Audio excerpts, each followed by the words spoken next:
Since it's so hot out, all we can think about is being in the water. So today's art project is inspired by water and pop art paintings of pools by David-Hockney. For this project, we'll be using watercolor paper, Crayola wax crayons, and Crayola watercolor paints. You'll also need brushes and some water. The technique we'll be doing today is a watercolor wax resist. First, we'll be drawing a cartoony swimming self-portrait with wax crayons. Remember, you're swimming, so your body is afloat and there's movement in your limbs and hair, so make sure your drawing reflects that.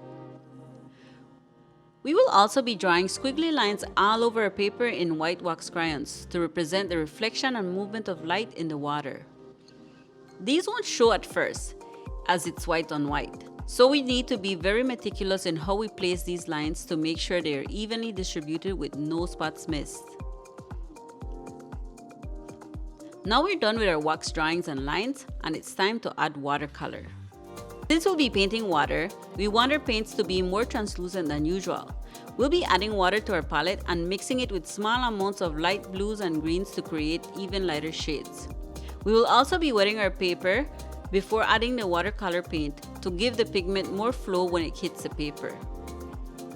You'll observe that as we add the paint to our paper, the white wax lines begin to show through, as the wax does not absorb the paint and instead resists it, hence the name wax resist. This is a great mixed media art technique for projects with details you want to stand out and not mix with the paint pigment. Hope this painting has brought you some refreshment and inspiration to get in the water.